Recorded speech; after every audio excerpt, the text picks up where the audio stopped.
Complaint కిందనే FIR కట్టారు వాళ్ళు. ఆ కట్టేటప్పటికి ఆ కేసులన్నీ వరుసగా వీగిపోతూ వచ్చినాయి.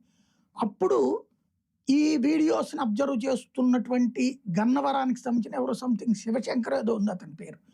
అతను అవునవును. హ్మ్. ఈ ఆల్గారిథంలో ఇతను మాట్లాడిన దైవ దూషణ, నక్సలిజం ఈ పాయింట్స్ వచ్చినాయి. ఇట్లాగా హ్మ్. పవన్‌ని తిట్టిన దాని మీద కేసులు పెడితే ఏ కోర్టు ఒప్పుకోదు. విమర్శ అన్నదానికి నువ్వు నోటీస్ ఇచ్చి తీసుకో అంటది. బెయిల్ ఇచ్చేస్తుంది. అంతేగా. అవును. తర్వాత విచారణలో చూసుకోమని చెప్తది. హ్మ్. కాబట్టి అట్లాగా 4 చోట్ల వరుసనే బెయిల్‌లొచ్చినాయి. కాబట్టి యూఏపీఏ కింద పెట్టమని చెప్పేసి అతను కంప్లెయింట్ ఇచ్చాడు. అతను జనసేన అతనే. పోలీసులు హ్మ్. ఆ సెక్షన్ కింద పెట్టినప్పుడు దాంట్లో ఇతనికి నక్సలైట్లతో కూడా సంబంధాలున్నాయి అంటూ ఏదో అతను హిడ్మా ఉపన్యాసం విన్నాడో, హిడ్మాకి సంబంధించిన వీడియోలు హ్మ్. చూసాడో, దాన్ని బేస్ చేసుకొని వాదిస్తే జడ్జి గారు ఇచ్చేశారు మ్యాజిస్ట్రేట్ గారు. రిమాండ్.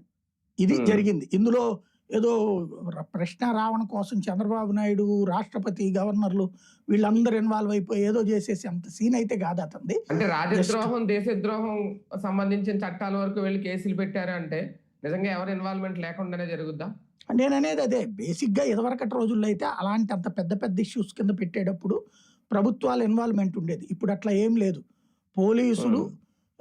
ఎవరిని సంతృప్తి పరచాలనుకుంటున్నారంటే పాలకుల్ని. పాలకుల్లో ఇబ్బంది కలిగించుకోకూడదు. ఇప్పుడు కూటమిలో పోలీసులు కూడా రాజకీయం నేర్చుకున్నారు. తెలుగుదేశం వాళ్ళు కోరినప్పుడు కంప్లెయింట్లు పెడుతున్నప్పుడు జనసేనోళ్ళు పెట్టినప్పుడు కూడా వద్దంటే ఎట్లాగా? అతను ఏ హ్మ్. తెలుగుదేశం కార్యకర్త అయితే పెట్టుండేవాళ్ళు కాదు. హ్మ్. అతను పార్టీకి అతీతమైనటువంటి వ్యక్తి కాబట్టి పెట్టున్నారనమాట. హ్మ్. అంటే ఒకప్పుడు రఘురామకృష్ణరాజు గారి మీద